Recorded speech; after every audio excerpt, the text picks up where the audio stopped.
an abandoned water pump in Ria village in southern Sudan. The water that comes out is too salty to drink and has 17 times the internationally recommended levels of lead. Drink this water and you'll get very ill.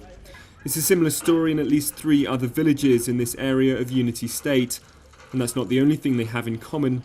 They're all surrounded by oil wells.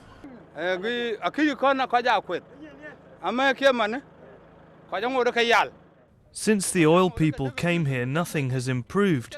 In fact, things have got worse. The water is causing problems for our health.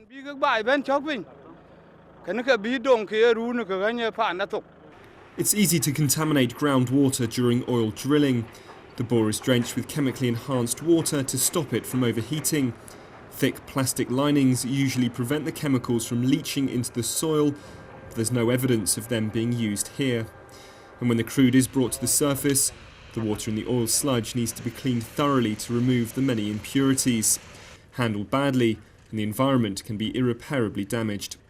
This processing facility in Unity State has never been filmed before.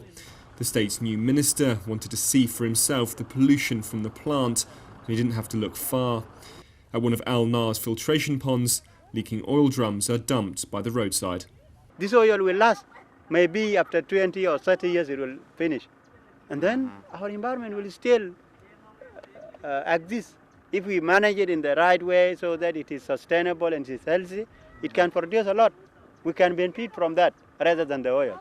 We try to manage, but you see, without tanker, it's very difficult to manage.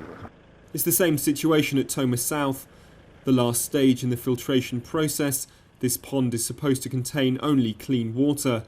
The plant says they bring the salt concentration down to an acceptable level, but a quick saline test shows that's not the case. It is 10 times saltier than he promised us. It is not belonging to the guidelines, international guidelines that are necessary to clean the process water itself. The German NGO Sign of Hope has been visiting these oil fields since 2008 and want the company to change its practices.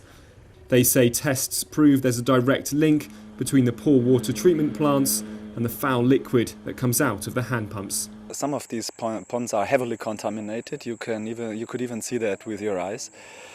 So we could see the oil swimming on the top of those ponds. And the fact that there is no plastic lining shows you directly that the water is allowed to seep into the groundwater layer. These water treatment facilities are run by the Greater Nile Petroleum Operating Company. Their senior management has yet to comment on the allegations, but company workers say this is a new filtration system which will be used to treat the water at the Unity processing facility.